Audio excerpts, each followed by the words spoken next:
gonna slate you. Marker. Slate me. I've just learned what that meant. What's going on, y'all? It's your boy comedian Spank, aka Spank Horton, aka Smooth Thug with the good hair. Shout out to Ab Lava. I stole his line. Yes, and you are tuned in to F.A.M.E TV.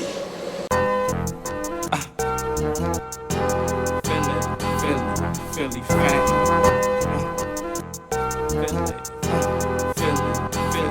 Philly fan. Alright, so Spank, man.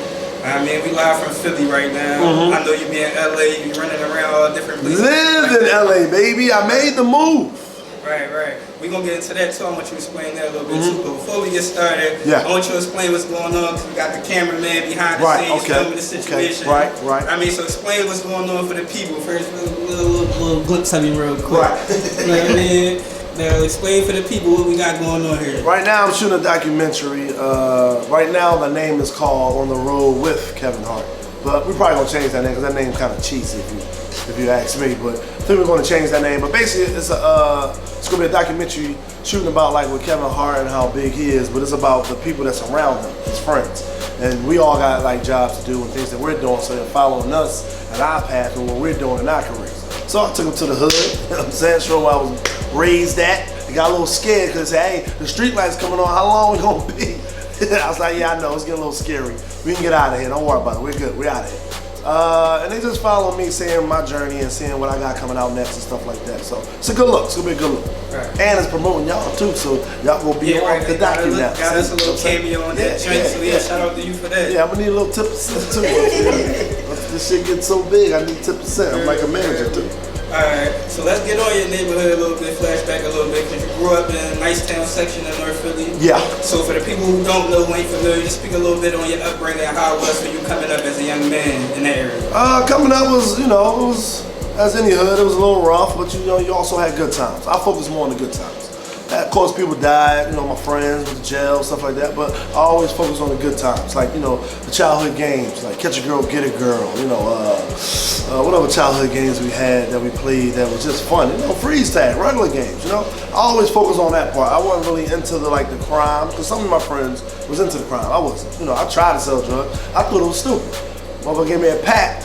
It was like $130, and I had to get a nigga like $110. I'm like, nigga, I made $15 being out here for 2 hours. Like, I thought it was stupid, so I never pursued that because I didn't see where I was getting the money at, So that was about it, though. I just really enjoyed my life, man. I just always had a good time, had fun. Right. And you went to a legendary high school here in the city, Simon Grasson, played ball, legendary program. Yeah. Same school Rasheed Wallace went to and other people. So speak a little bit on that experience for you, playing ball, high school and stuff like that. Was you a class clown in class? Like where the comedy stuff come in at? I think the comedy came in probably around middle school. I think middle school started before you got the grades. Yeah, it started before I got the grades. Middle school it started. I got class clown when I was in the 8th grade. Elementary school, I was just more, your mom is on you, you're scared of your mom, you on them books. I was on them books, make sure I graduated. I was in actually them gifted classes in elementary school. Like I was kind of smart. Or I was smart for my age. Because I don't think I'm a smart person, but I think I was smart for my age. So middle school is where I started acting up a little bit. I got a little older, I started acting up a little bit. But high school, I think that's where I found myself. Yeah, I started playing basketball around the neighborhood. When I got the Grats, I didn't know that it was known for that. Like a lot of people went to Grats just because of basketball. Like we had players from South Philly, West Philly, just coming into Grats just to be able to play. When I got there, I wasn't, hype on basketball, but Rasheed Wallace was a senior my freshman year. So I'm walking down by the gym and I see a bunch of cameras, ESPN. I'm all like, what the fuck are they here for a game for? A bunch of women too. I said, I'm following them. So I went in there and Rasheed Wallace, he was the #1 player in high school at the time. So they had all the ESPN and all that, watching the game. And as I watched, I said, this is what I need to do. So I started playing basketball ever since my freshman year. Played varsity and that was one of the great times in my life, playing varsity basketball at Grats, because you got love just for playing varsity. I ain't get no time like that, but they still loved me. I thought I was one of the best players on the team because I was the popular guy on the team. I was actually more popular than most of my teammates that went D1 and all, because I was like the class clown and everybody knew me in school. So if you didn't come to a game, you would have thought I was the star player. Gotcha. So after that, you went on to college. Yeah. You went to Lincoln, or did you go to Temple too? I went to right, I'm gonna break this story down. All right, I'm gonna put my drink down. Went to Lincoln University for 2 years. I pledged a fraternity. My junior year, we was hazing for the next line, and I got kicked out. So when I got kicked out, I pledged Alpha Fraternity Incorporated, if y'all wanted to know. And I went to Temple University. I transferred to Temple. Well, I can't say I transferred because I got kicked out. But what I did was I was smart. It's one thing about me from being from the streets. I knew I was about to get kicked out, so I went and got my transcript before I got kicked out. Got that already sealed and sent that to Temple and signed up for Temple and then sent it because they didn't know I was getting kicked out. That's how smart I was at a younger age. My line brothers didn't know that. I think some of them took a couple semesters off before they could go to school. I went straight to school right after that. So people think I transferred. And yeah, I did. I transferred. Alright, so at that. Just showing them. Alright,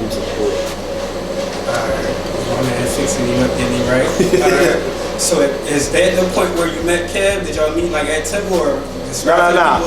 Alright, how y'all formed the relationship? I met Kev living in Nicetown, going to Gratz. Kev lived right in Area Ave. There was a lot of Area Ave guys that went to Gratz. So when I was playing ball, it was a guy named Bambi. He was like a known basketball player at a young age. So I used to always go up Area Ave and play with him. And that's where I met like Kev in the basketball gym. It was I think Zion Baptist Church, that's what it was. They had a league in there and Kev used to be in there. He wasn't good, he was just a little running up and down fast, stuff like that. But we got really tight my sophomore year at Lincoln University. When I was a freshman, I got cool with a guy named Dez. And he dropped out, and in my sophomore year, he went and got an apartment, and him and Kev became roommates. So when you're a sophomore in college, the summer you go home, you ain't trying to stay with moms, you trying to be at your man's apartment. So I was at Kev's and Dez's apartment all summer. And that's when me and Kev really got tight. Okay. So then was you like really heavy as a comedian at the time when you met him? Or was he in the comedy at the time? He wasn't in the comedy. We was going to clubs, dances, Illusions, Winners, all the clubs that's in the city, that's all we did. We just went to the clubs. He wasn't doing comedy. I was one of the first people he actually said, like, yo, man, I think I'm about to start doing comedy. I'm like, for what? I don't make money doing comedy, what are you talking about? So he started doing it. I would go down to Laugh House, support him and all that, but I never got the bug or the itch to be like, y'all should do it too. I never got it. Till, I think 3-4 years later, I was on South Street with a couple of my friends, and we walked by the Laugh House. And everybody was all like, yo, you always making people laugh. Why don't you go on stage and make people laugh? I dare you. Somebody dared me. I went up on stage, actually made people laugh. The first time I ever got on stage, Michael Blackson was there. And Michael Blackson was fresh off of Friday, the movie Friday. So when he came in, everybody was, this is an open mic night.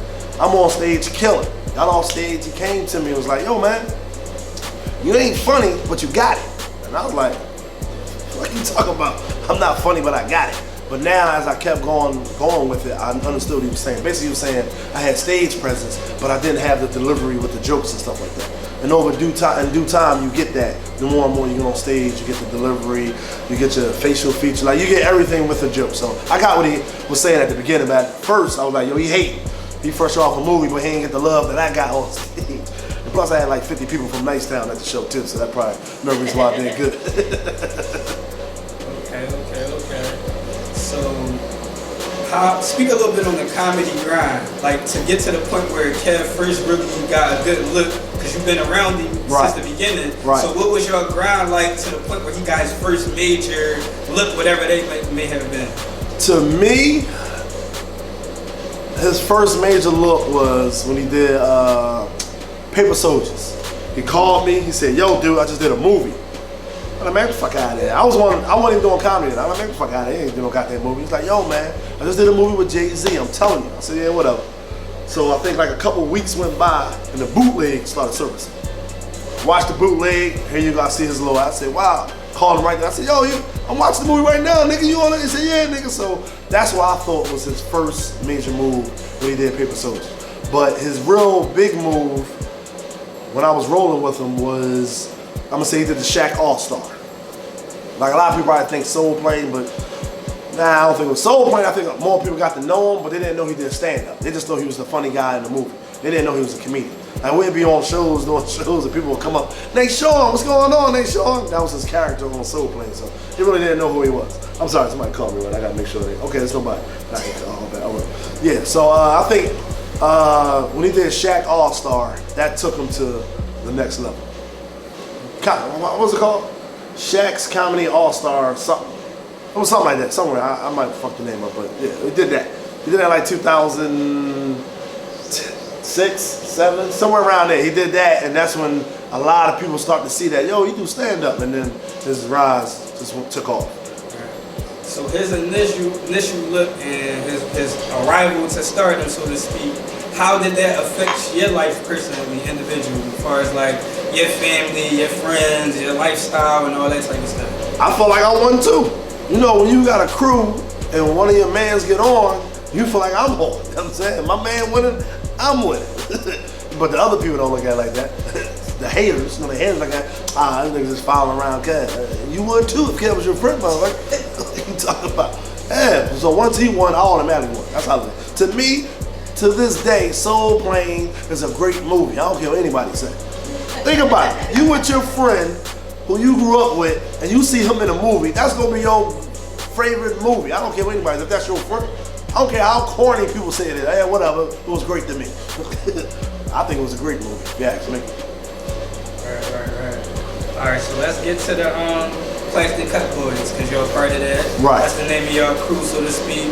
So how did all the other guys, at what point in time did all the other guys come into the fold and y'all all start, rocking? Y'all all been rocking together for a long time. Right. So how long did the run begin? All right, the run began, the more successful Kev got, the more people came around. That's how I'm gonna say that.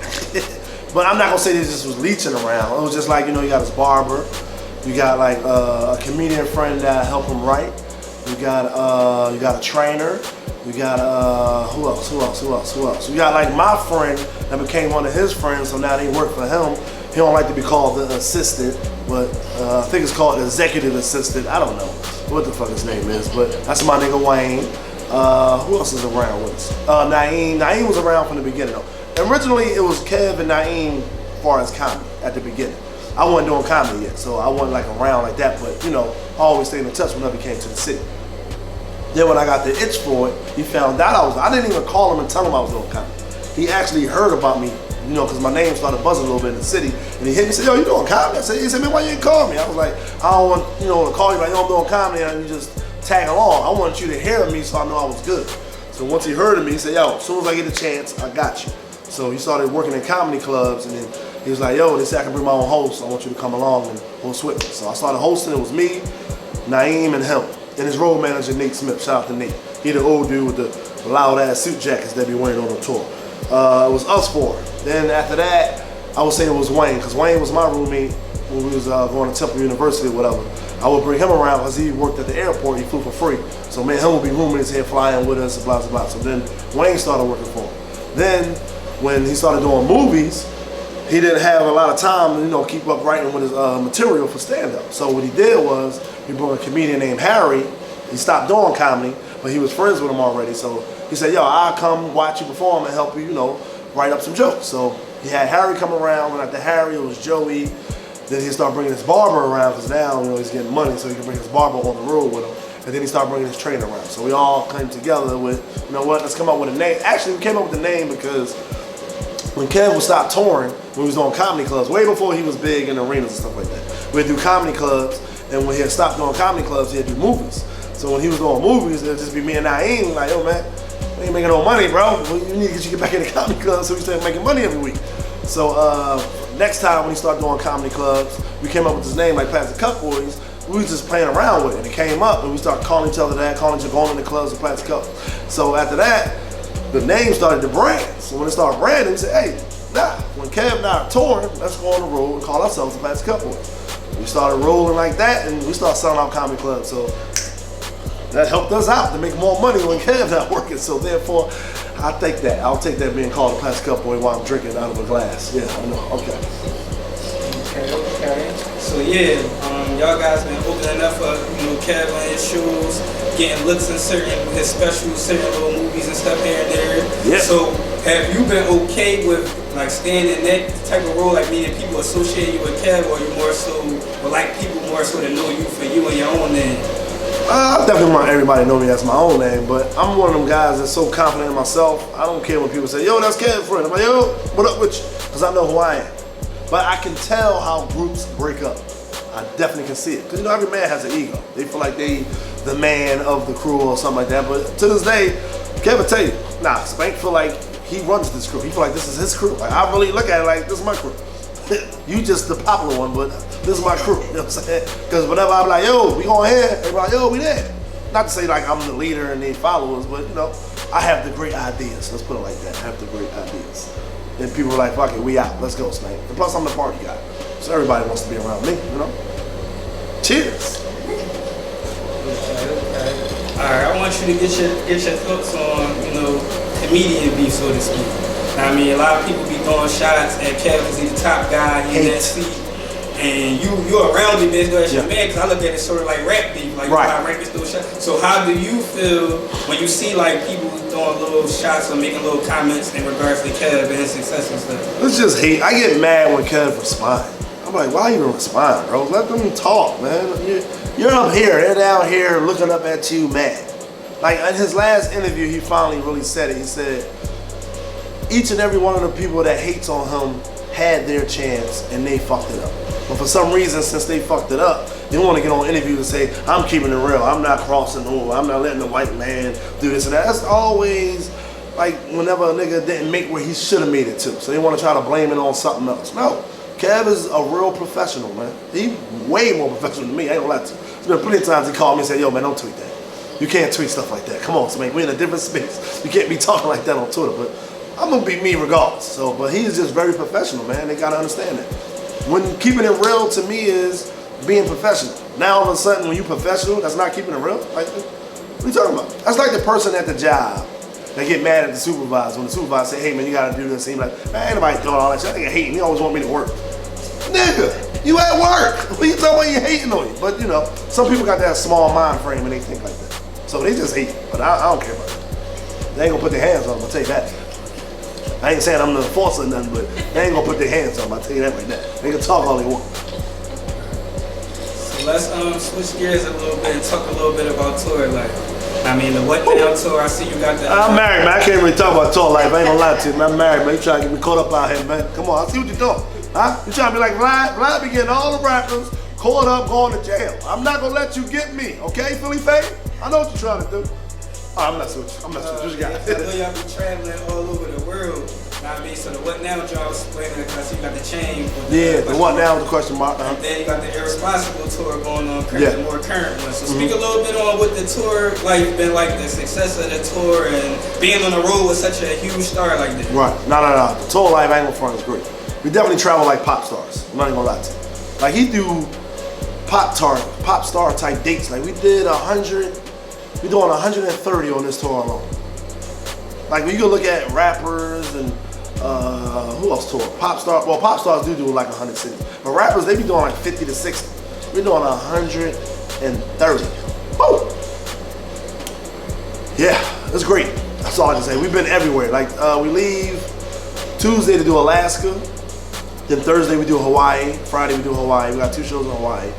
Then we go to Australia. We do 4 different cities in Australia: Brisbane, Sydney, Perth. That's another, I can't remember the other one, but we're doing 4 cities there. Then we go to Malaysia. Then we go to Singapore. Singapore is beautiful, by the way, very beautiful. You can't even like spit on the ground and get a fine. Like, it's crazy out there. I can't remember the other city, but we're doing like a 3-week tour after we leave tonight out of Philadelphia. But the tour life is crazy. I ain't gonna lie, it's fun. It helps me to stay married because I get to be away from my wife, to be honest with you. That keeps me, so when I come home, I'm so excited to see her again. So, to be honest with you, I think it helps me with my marriage life. She gonna see this? I was about to say, you gonna see it. She might see it, but it's all right. It's okay. She will see it. It's all good. I tell her every weekend, she's like, oh, I can't wait to get home, baby. You know what I'm saying? Because I've been on the road. I think you gotta miss your significant other. You got to. If you don't, then it's gonna be too much all day arguing, stuff like this. We argue here and there. Because I'm away a lot, so we can't argue. See? I'm trying to help y'all out. I'm trying to help all the marriages out there in the world. I'm trying to help y'all out. Take vacations away from each other. Alright, so let's switch gears a little bit. I want to get your thoughts on Instagram comedians and social media comedians, because you come up in the era where you really had to grind, hit the stage and get your buzz popping on the streets and stuff like that. So what's your thoughts on the new comedy game and how they're able to, you know, get the social media and then transition that to movies and etc. Right.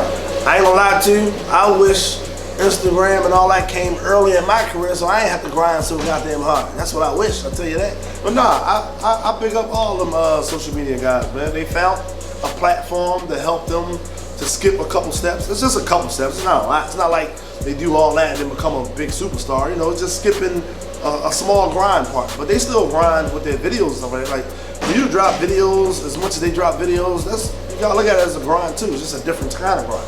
Our grind was, you gotta go to a city, get on stage, and be funny. With their grind, they just gotta edit up a video, but it's not, I can't say it's easy, because I try to do a video and edit it out, I'm like, oh, this shit is stupid, it's taking too much time. So I give them respect. A lot of comedians don't like them because they feel like they didn't do what they did, but I don't look at it like that. I look at it as it's a different time now, and they following the wave, that's what's going on now. Like, I'm not going to get into that wave, because I can't edit a video up. Like, that shit takes too goddamn long. I ain't got time for that shit. Like, I try to edit up a video to 60 seconds. The video was like 3 minutes. I said, man, fuck, man, I want this part, but I can't have this part because the shit ain't gonna fit in with this part. Man, fuck that shit. Let's come back. I'm sorry, can I curse? Because I've been drinking and cursing. I should have asked that from the beginning, right? You're right. I'm sorry. You can curse on your documentary. Shout out to my boy Wayne, one of the Plastic Cup Boyz. He just came in to show love, support. See, we support each other out here. Turn the camera around. Let them see my man Wayne. I shouted you out already, bro. I shouted you out earlier. What is this? It's an interview. Philly Fame TV. Oh, I'm supposed to Philly Fame TV. Philly Fame TV. Nigga, I'm about 4 in. Be that? About 4 in? Drink? Yeah, about 4 in. Oh, if you're talking about in the hood, I was drinking too, but that ain't got nothing to do with that. We on now. Catch up, bro. Come on. Oh, so you've been drinking too. What we doing after this? Oh yeah, I couldn't because I was conducting the interview. I should have answered. You're right. Next time. I'm glad you did, because I was going to say some random shit. Appreciate you. All right. Sorry about that. That was the executive assistant right there. I was talking about earlier. It's the executive assistant. Alright, so let me get your thoughts on the Philly comedy scene. I mean, I know it's similar to, I look at it like I said, like rap. Like, it's a hard grind here in Philly for the rappers and the comedians. Like, the outlets is limited and stuff like that. So what's your thoughts on, you know, that situation? For nowadays, I'm not sure, because I really don't know the new comedians here. I just remember the comedians when I was here. Even though that was 3 years ago that I moved out of here, but before that, I really wasn't on the Philly scene because I was always on tour. So whenever I come home, I would be at home with the wife or with the kids, so I'd be chilling. So I really wasn't in the Philly scene for like the past, probably 7 years now. So I don't really know the new comedians like that. But when I was coming up, it was love. It was love. We had a laugh house. We had like open mic nights, like different parts of the place. We had like a Teray. Shout out to Teray, one of my friends in the game. He had his own night like at Warm Daddy's. Then you had like Tommy Too Smooth. Shout out to Tommy Too Smooth, another comedian. He had his night at like another place where it was comedians where they took ownership and did their own thing at different little venues. So we had a lot of places to go to do comedy. And then you always had New York. We always drove up New York, hour 45 minutes, go up New York, do a bunch of rooms and stuff like that. So it was definitely a scene back in the day. Now I don't know, because the Laugh House closed down, but I know they opened up the Punchline, and they opened up Helium. So that's 2 comedy clubs right there. But let me keep it real with you, you know, it's a white club. You know, Laugh House is a black club. So probably run a little different. It's probably tougher for the black comedians to get on at Helium and Punchline. I'm pretty sure it is. At the Laugh House, it was way easier for us to get on because, you know, it's a black club, so they looked out for us and they made sure that we got on stage for open mic and stuff like that. I know with the other clubs, you gotta sign up, you might get selected. Like, we ain't had that at the Laugh House. If you signed up, you got on stage. That was simple as that. But I don't know how the white clubs, they do a little different. But now I don't know how to sing this. With the Laugh House being closed, I'm not sure. I think right now, I know Teray and Buck Wild do Warm Daddies. That's on Wednesdays, so that's all I know of as of now. I don't know who else got a room or nothing. I've been out the Philly scene for a long time. But I would love to, you know what, that's what I'm gonna do. Next, y'all just gave me an idea. Y'all ain't asking, but it hit me. See, I'm kind of like slow, but fast. Like my mind be thinking other places, but I be talking another way. But I just came up with an idea. next time I come to Philly, I'm gonna show up to some rooms and just do some comedy. I'm gonna just show up. I'm not gonna get on the flyer or nothing. It's probably gonna be like a rinky-dink bar or some shit like that. And I don't want people like, yo, this nigga fell off. He had Fifth and Alley at a bar. What are you doing? So I'm gonna just show up and surprise the people and do comedy. That's what I'm gonna do next time I come to Philly. I'm gonna try to find the open mic nights and just show up. That's me giving back.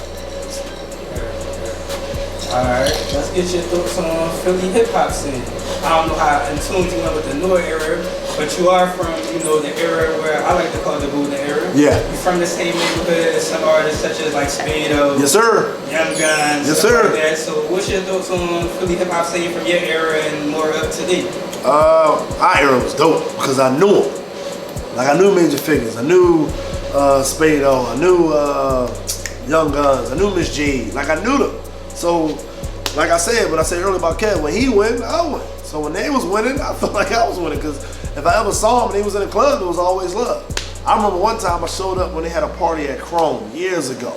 I actually pulled up, walked up while they was walking in. You know, I slid right on in with them, you know what I'm saying? Because I knew them, so they couldn't be like, nah, man, you can't come in with us. They had to let me in. Beans, when Beans was popping. I wasn't really cool with Beans when he was like popping, but after a while, man, Beans got cool. So Beans, Cassidy, I'm cool with Cassidy. It was definitely the golden era. God damn. Who else was out, man? Back then. You got Cassidy, Beans. We had a lot of people on at one point. Larceny. Ab was out, wasn't he? Was he out back then? I'm not sure. I think Ab was on Larceny a little bit at the later end. Toward the later end. Yeah.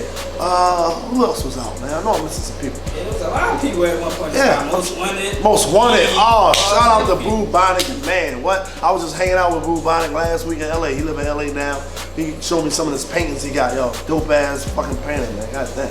But they ain't call paintings. What they call? I'm sorry, man. Artist. I'm sorry. I didn't mean to call him a painter. I apologize. He can't come to your house and paint a room for you. I'm sorry. I apologize. He's an artist. I'm sorry. I apologize, Boo Bonic. Don't hurt me when you see me. All right. Who else, man? We had a lot of people, man. Like I was cool with everybody too. So it was dope. It was dope. This era, I'm cool with Rico Havoc. I know Rico Havoc. PNB Rock. Of course, Meek. Who? Kerr. I heard that name, Kerr. I never met him before, but I heard he's the one buzzing right now. Who else? Who else I heard? Somebody else just signed that I just met. Who was at the club the other night? B-side. You're like, yo, he just got signed from the town. B-Boy Stance. B-Boy Stance. Heard of him and other young boy. Quad. Young boy Quad. I met Quad. My boy, shout out to Sing Ming, managing him or whatever. Shout to him out. Who else? I think that's it. As far as the new era. Who's the young one just rap for us? Who's the nice one? Shout out to Ronnie Alright. He just rapped for me on my documentaries from Nicetown. Shout out to Nicetown, man. I want to love giving props to my peoples, man. You know? There's no hate here. There's no hate here. You got to give everybody love, man. Let them all come up. Let us all get this money, man. So let's speak on your transition from Philly to LA. I mean, what's that experience been like for you with the culture shock? Was it a culture shock? Even though I know you've been out there. Like, speak a little bit on it. I've been out there a lot, so I wasn't a culture shock. I knew what it was. But living out there definitely was different and showed me like I need to be here. I feel like I should have moved there not 3 years ago. I should have moved there 10 years ago. Like, opportunity is out there. I remember when I first moved out there, I was just getting stuff just because I was there. Like, I was around, so I would get stuff. Other than that, plus everybody know I'm affiliated with Kev, so I get a little different from people too, so it could be that. If I wasn't affiliated with them, I don't know, I'd probably be like, oh man, that's just stupid. I don't know why I moved out there, but it's love for me. It's definitely love for me. Started our radio show out there. Shout out to our radio station, Sirius. Shit, I'm gonna forget everything on it because I've been drinking. It's 96, Straight from the Heart. There we go, Straight from the Heart, that's what it's called. We on Mondays from 4 to 7 in West Coast and 7 to 10, no, not 4, it's only an hour, fuck I'm talking about. From 4 to 5 West Coast and from 7 to 8 East Coast, there we go. Mid Coast, y'all gotta figure it out, shit, y'all hours is different, y'all gotta figure that shit out. Yeah, that's it, shout that out. Alright, you got anything else coming up that you want to plug? Any events, any projects, any people, etc.? Shout out to everybody out there, man. It's on the grind, man. Trying to get to that next level. Shout out to you. I'm still on my grind, trying to get to the next level. Make sure y'all look out for the documentary that I'm shooting. Make sure y'all look out for F.A.M.E TV also. They're doing incredible things. I appreciate y'all for even wanting to do an interview with me, man. You know? I know I'm humble and all that, but I appreciate every opportunity that I can get that can really promote myself. What I got coming out? I ain't got shit coming out, to be honest with you. Yeah, I don't. I got the Plastic Cup Boyz tour that's about to start. I'm gonna do a half-hour special with Netflix. What else I'm about to do? I'm working on a TV show right now. I'm trying to come up with my own TV show. I am creating that, so I can put that out there. I'm creating it. That don't mean I went to a studio, they picked it up and we shooting it. I'm creating it. I'm still the beginning process, all right? Because I don't want people to look at this 5 years from now, well, what happened to the goddamn TV show? I'm creating it. I'm still getting it together, all right, black people? Because black people want you to blow up like that. It takes time. And it's gonna take me time, but trust me, when it come out, it's gonna be great. That's it. Just follow me on Instagram, Spank Horton, Twitter, Spank Horton. That's it. I ain't got no more social media. That's it. That's all I got. On that note, we signing out, man. Spank Horton, F.A.M.E TV. Until next time, stay tuned.